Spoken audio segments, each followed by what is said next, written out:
Healthy Rebel Radio is sponsored by the Healthy Rebel app. 300 plus secretly healthy, delicious, mouth-watering dessert and treat recipes made with all-natural, whole food ingredients. Now available for download on the App Store and Google Play. Find out more details at healthyrebel.com.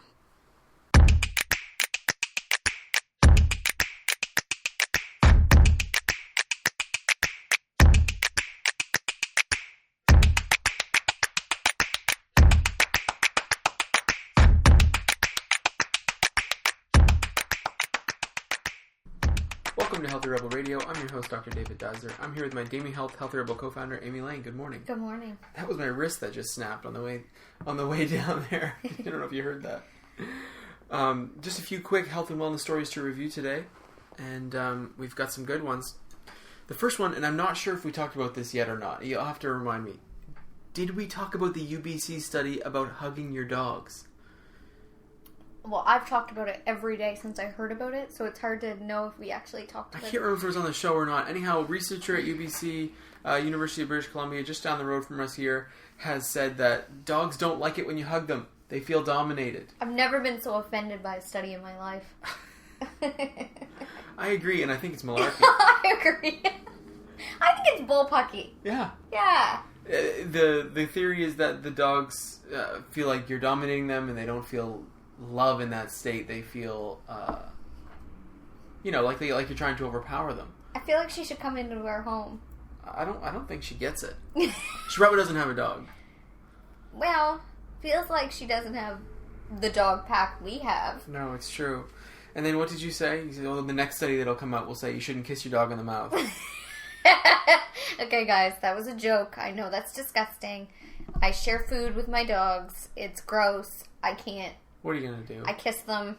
I sleep with them. Bridget and I share a silk pillowcase. I mean, it's gone too far. Last night, this morning when you woke up, she was on the pillow. She was on my silk pillowcase that I purchased for myself to talk about it on here, to see if it makes a difference. I'm giving it a couple months, but she had it and I had the crappy pillow.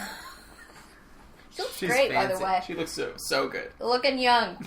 She's going to do a podcast about silk pillowcases. Yeah. They're great for the skin. Yeah, so they don't like being hugged. I just don't believe it. I'm sure that every dog is different. Maybe it's interspecies I'm sure there's some validity to, the dominance thing. I don't know. There's a lot that's weird about our dogs. I'm sure that, most studies would say that, dogs' favorite food isn't watermelon. But if the study was done in our home, it's a lie. My dogs go nuts for watermelon. Their favorite food is watermelon and sweet potato. Mm-hmm. And Oscar eats greens every single day. He has cucumber, lettuce, kale every day. And I'm sure that someone would say, that's not good. Or it's not happening. You know what I mean? Right, yeah, they shouldn't like it. But, he asks me to hug him every day. He stands up every morning. That's what we do. It's part of our routine. We hug, so... Well, but that being said, he's not a very confident dog. That's true. So, I get what they're saying in the sense that there's those security blankets for dogs that teach them to calm down. They're the tight jackets. Yeah, but they like those. They seem to like them. It's not like So then why would the hugging be... Yeah, I don't really They're know. saying it's a dominance thing. Either way, I just think it's funny. I think it's funny because I bring it up every day when I'm hugging my dog. Yeah. I'm like, haha, UBC researcher, take a look at this. Yeah. I don't know, it's stupid. The problem with Oscar is he jumps up on you for a hug. You put your arms around him, but then he lets go of his lower legs. So when I look down, pick him up. I'm holding him in the air. Yeah, he loves hugs, so I don't know. Hugs. But again, he was a runt and he had issues for many years. True. I don't know if he's a great example. No. And then we got talking about kissing your dog, and then we talking about those probiotic studies we were going over last week about how probably all four of us have the same microbiome. Because we are sharing. This is 100% grossing out people that don't have this kind of relationship with their dogs. I apologize, but it's just too far gone. But none of us have digestive issues. No. So, it's working. Oscar used to. He used to. He did for 5 years, the first 5 years. Maybe we didn't give him enough love. Oh, yeah, that was the problem. I wasn't taking probiotics at that time, too, so maybe that was it. Maybe this shift has been what everyone needed. Oh, our life. what we really want to get into today, and this is along the same lines, I mean, looking at research on the internet. I mean, we talk a lot about what's coming out, what's new, what's interesting for general lifestyle advice, what is helping us live better lives. But in doing that, we recognize that there is a lot of just straight junk out there. There's a lot of noise. Well, I mean, and it comes from, a lot of people, in the last, basically within like the first 4 years of us getting to working online, it really took off that then it was like selling the idea of everybody working online. Mm-hmm. And we kind of watched that. So then everybody was starting businesses, basing their business on how to make a successful business online. So then it just kind of like everybody just started to try to have a business online. And the reality is a lot of people don't have a lot. I mean, you don't start out with a lot to say. No, you don't. Like when we started out, like you have to have experience before you have anything of value that anybody really wants to pay attention to, right? Mm-hmm. And you have to also have some experience so that there's some truth there, because people really catch on to that. And now I feel like everybody's just trying to live this dream of the green smoothie beach life, that working 2 hours a week online, like that's what it takes, and just shouting out content. And a lot of the times, like the titles are just so aggressive and manipulative. Mm-hmm. And it's we get really overwhelmed by it and really grossed out by it, and it's something we always want to be very clear on. Our intention is always to provide nourishment, whether that be emotional, educational, health-wise.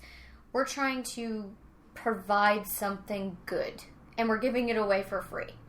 And we're always trying to add. And sometimes, I'll use catchy titles because I have to compete with that everybody screaming atmosphere. But the basis in what we do is always grounded in, is this helpful? Is this useful? Does this have value? And I hope that comes across. Yes, me as well. I mean, it's about, is it worth it? Is it working with, my patients and your clients? What have we seen these types of things do? And that's why you'll see when we bring up studies, it's often things that we've suspected, or generally holistic medicine has suspected, or people have been using for a long time. Or it's an interesting thing to think about. Like, I don't think that any of us should be afraid of challenging our thoughts or our beliefs. I think that's really, really healthy. But there crosses a line when it's just a bunch of people screaming. And it's that thing where, you should really watch where you take advice from. Like, you don't take financial advice from broke people, unless it's a warning. You don't take diet advice from someone that's never achieved a healthy body weight. And it's that type of thing. Just because we gain titles and whatever doesn't mean that we have a valuable content of what to say. And I also feel like it's just a lot of junk. Like, I try to look up news stories to try to add ideas, but everything I look at is just about a reality star or about something so flippant. Like, I don't care. Mm-hmm. It's just, So hopefully that bubble will break. Definitely. And we comb through a lot of it to try and provide what's good for the show here. Or interesting. Yeah, and worth it. I mean, the one I wanted to cover today is about this. I don't know if you've seen it. Only a few news outlets have picked it up because it's so incredibly alarmist. In Canada, we've got CTV News has picked it up. In the States, there's been a few publications that have picked it up. DamieHealth.com. Amy picked it up and was very upset. Well, everywhere I look, it's just this one CTV News article just pushing. I was so mad about this. Basically, what has happened is some researchers have said that folic acid in B12 causes autism in kids if a mother takes too much while she's pregnant. And most of the titles are B12 and folic acid cause autism in pregnant mothers, and I'm like, David! I'm like freaking out. I'm like, what is happening? I was so panicked that I was like, you need to get to the root of this study. Like, I can't sift through all this bullshit of this person said this person said that. Where's the actual findings? And the most upsetting thing is when this came out, the studies weren't available. No, they're not available. It was a preliminary press release. I think that should be illegal. It should definitely. This is what we're trying to get at today. Especially something that could harm. Like, if you weren't around and like say I had a really long day and like was tired and hormonal, I probably would have thrown out my prenatal vitamins and been like, you know what? It's all bullshit. I'm just going to eat healthy. This is insane. Well, that's what's happening. This was 2 days ago. This was on the 11th. We're recording this on the 13th. Today the 13th or the 14th. This was on the 11th. Today's the 14th. And what we've seen in these 3 days now everything this morning is, please don't stop taking your folic acid vitamins if you're pregnant. Please don't stop taking your multi. Like, there needs to be some ground rules around people that are doing these studies. They should be less concerned about gaining hype and more concerned about actually providing helpful things that are going to help people and not hurt them. That was alarmist, and it was. I think that they should be charged with negligence of some sort. Let me give the backstory for this. Basically, there was a conference yesterday for an autism network of physicians, and they did a press release about what was going to be discussed at the conference, and the discussion was going to be around this study of I think a few thousand mother-child combinations that were studied from 1998 to 2013, and they were going to say about how they found that the people 3 days after giving birth, if they had high levels of B12 and folic acid, the children were much more likely to develop autism. But the study was not peer-reviewed.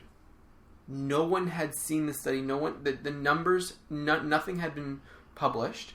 There was no information of where their B12 and folic acid content was coming from. So I found this information this morning. Okay, but that was not out there. No, and it's still not out there because they do not know. Then how can they even put this out there? They have no information about what multivitamins were being taken.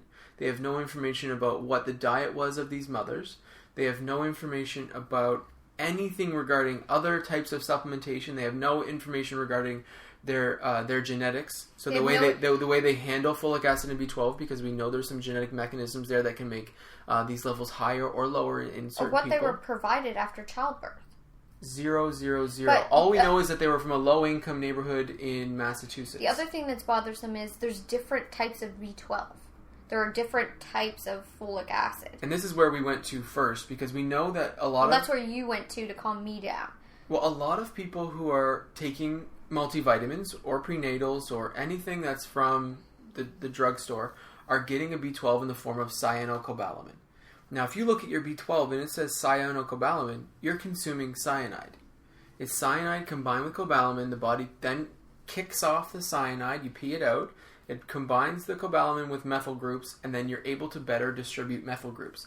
Now, that's not the best way to take B12 because, as you can see, there's a huge process involved in using that B12. The best way to take a B12 is to take the more expensive version, the so-called bioidentical type B12, which is methylcobalamin. So you already have the methyl on there, you just consume it, the body kicks off the methyl, and you donate it. There's no cyanide involved. Mm-hmm. So we don't even know what they were taking. There's a similar mechanism for folic acid supplementation. So you have to watch out for quality. Mm-hmm. Anyhow, everyone is saying this is totally alarmist. And then, of course, so many mothers, like yourself, were freaked and just completely stopped taking multis. Well, of course we're freaked, because it's the most literally vulnerable situation you can be in. Right now, I feel like my sole responsibility is to take everything I know and then, married with my intuition, and try to be the best container to provide life for this person that is completely vulnerable. I take this job so seriously. And I know that the majority of mothers do as well. So to release something that would strike that kind of fear with no adequate information for me to draw my own conclusions from, no scientific evidence for me to actually, deduce what I should do or what I should take or what maybe, I think it's irresponsible and it should not be allowed. It should not be allowed. And in fact, most of the medical publications online, the reputable ones this morning, so 3 days later, are saying, hold on a sec here. It doesn't matter. GMA, all the things where actually the audiences are, like Huffington Post and the Telegraph and all this bullcrap online, they already did it. I know. The damage is done. Here's the thing, though. I have to say this. all other studies related to folic acid B12 supplementation in pregnancy show that they reduce the risk of autism. So we've got some, like, this obviously needs to be peer-reviewed, it needs to be replicated, it needs to be all these things before we can make decisions. So when is this information going to be released to us? Oh, I don't know. We'll see. It has to be the peer review process it takes a while. I mean, let's face it. We know that. Yeah, but when would the information of just at least where their sources of B12 and folic acid will be? It should be coming out today because the conference was yesterday. So the paper, they should force it to be released. Oh no, are you talking about what sources they were getting? Yeah. Oh, that wasn't documented. Then that's not a study. All it was a simple blood test 3 days after pregnancy. And they said, okay, because B12 numbers, we've got anything between 200 and 600 is considered normal, and for folic acid, anything from 13 to 60 is considered normal. They were saying that 3 days after pregnancy, these ladies had levels that were folic acid above 60 and B12 above 600. But we don't know what they were doing. Well, here's what bothers me, because I'm heading out this week to get my levels tested again. Mm-hmm. But I don't know why. I know. Because what am I supposed to do with that information? And the tricky thing is with these water-soluble vitamins is if you take one before the test, it's going to be super high. Right. If you don't take one before the test, it may not be high because if you don't need it, you'll be peeing it out. You don't have like a resting level of B12. It changes with the food you consume. I'm just so mad about tricky. this. I just don't think it should be legal. I think it's irresponsible, and I think that it could have detrimental consequences for people. And the thing is this is happening online all the time. I just wonder if pregnant women could sue them. Well, I mean, if they stop taking folic acid and their baby gets spina bifida. I mean, you don't want any of that. I'm not saying I would hope that no one, it wouldn't go that far. But I mean, just the fact that you're causing emotional distress and damage. Yes, yeah. Like, I feel like people should group together and do that just to teach these people a lesson. Not out of anything to, like, just to bring it to light that it's completely irresponsible to strike fear in people and do something so irresponsible, especially such a vulnerable group of women. I know, it's so true. I mean, and it's even hard in this situation to go to a medical professional for advice based on the study because none of the details were released. That's what happened with me and my medical professional. There's no details. When I made them review, it's like, I have some good news and some bad news. Yeah, all we can say is all of the families were from a low-income neighborhood, so potentially they're consuming cyanocobalamin, so maybe it was a cyanide. Maybe they everyone took a B12 3 days after their pregnancy, and they had really high levels, and it had no associated. Birth, not pregnancy. Not pregnancy, sorry, birth. And it had no relation, so we don't know. I don't know. Anyway, it's when we find out. Oh, yeah. Could it not be from maybe they all had the same hospital meal? Maybe it was enriched. Maybe they were all given, a NutriShake or whatever those things are called. We have no idea. So it needs to be compared with the older studies, and then, everything needs to be peer-reviewed. This is the thing. We only try to share peer-reviewed research here when we talk about research. When we talk about, our own personal lives and we talk about mental, emotional stuff, then it's different. But when we're talking about medical research, we're talking about peer-reviewed.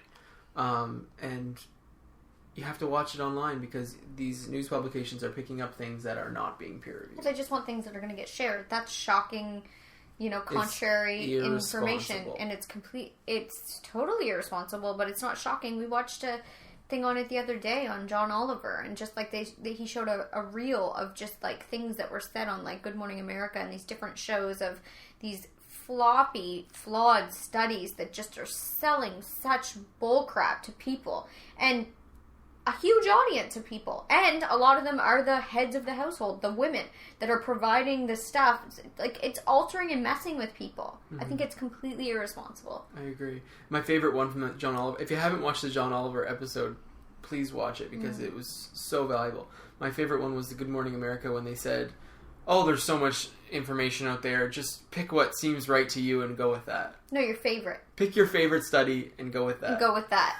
And John Oliver's like, no, that's not how science works. You don't get to choose. No. Either we share the things that are reputable, or we don't participate in that type of media. Yeah, I know. Yeah, it's upsetting. So anyway, we'll definitely keep you posted on this because I'm not going to obviously let it go. No. I'm really bothered by it, and I'm really upset, and I think it's really irresponsible. Like, it's bigger than just me and my concerns. Mm-hmm. It bothers me for where we are in the world.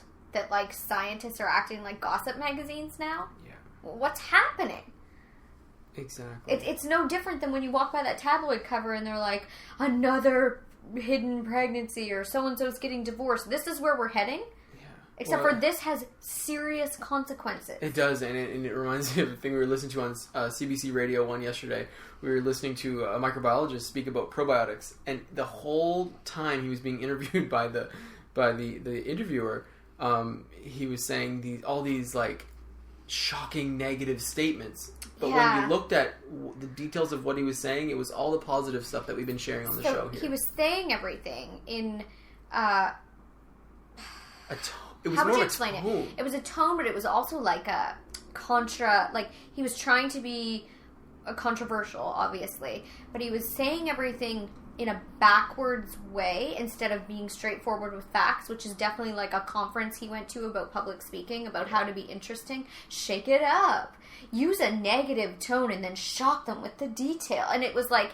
But if I were just zoned out and was just heard him saying about probiotics, whatever, basically what came out as like someone that wouldn't be fully paying attention to what he's saying, which I have a tendency sometimes to do, I would have came away from that is probiotics are useless. Yeah, because he said, if you're optimally healthy, you do not need probiotics. And she's like, okay, so I guess if we're not sick, we don't need probiotics. And he's like, no. And then he went on to this big thing, but it's saying about how great probiotics are and then when they're supposed to be used, whatever.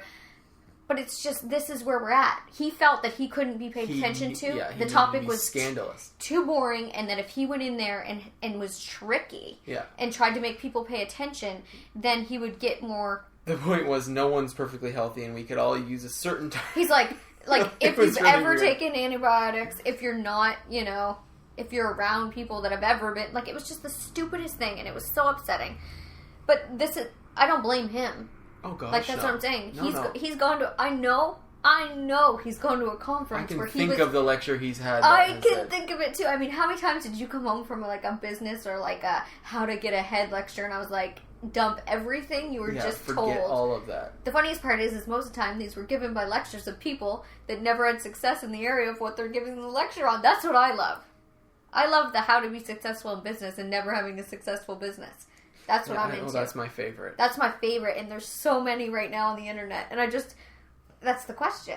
Yeah. And it's so funny because people always ask us to wade into those waters. Yeah. And I haven't yet because success to me is a certain level. And we have a very successful business. Mm-hmm. We have for years. We are blessed, and we work really hard, and I'm beyond proud. But there's a certain level that I like to be at, I want to be at, I have a goal, and then I'll be like, here's how you do it. Yeah. Maybe. Oh, for sure. I mean, even myself, I was asked to sit on a business panel recently, and I'm going to do it. However, I told the person who put in the request that, I mean, my wife has been... I'm just doing what she says. And that was the funniest part. Dave got the email and was like, we'd love you to sit on the business panel. At the time, he had maybe been like a front face of our business for 4 to 6 months. And he got this, we'd love you to be on this panel, blah, blah, blah, blah, blah. And I fielded the email, actually. And I was like, look at this. I've been on the hustle for a decade. Well, I've been on the hustle. I've been an entrepreneur since I was 16, but I've had this successful business for, 8 years or whatever it is now. Just grinding every single day. You just put your picture out there and you're like, I'm here now. I just danced in. But now I'm sitting on panels. But you have the title, and you're a white man. This is another conversation. But it's so interesting that these types of thing happens. And it's not appropriate. Well, it's where you have to just decipher where you want information from. And I want to say again, it's not that David doesn't have amazing business information to share, and it's not that I do either. It's that we have such, we'll just say lofty goals. Like our business goals are just so huge. I mean, could we guide people into financial freedom and how to have a business right now? Definitely. I mean, we have it, but... Well, I mean, I'll be speaking to health professionals, and I let the moderator know my disclaimer. My disclaimer is all of the information I'll be sharing today is from my wife. My business partner, my partner in life, and, that's my disclaimer. And these medical professionals can take this advice because it will work for their industry, and it'll be, unique to... You can have a successful business. I mean, because that's the other thing. Like, people, I have a doctor, and she always says to me, like, you're maybe cross the line sometimes of too humble because of the way I talk. Like, she didn't even know what I did for 5 years. Yeah.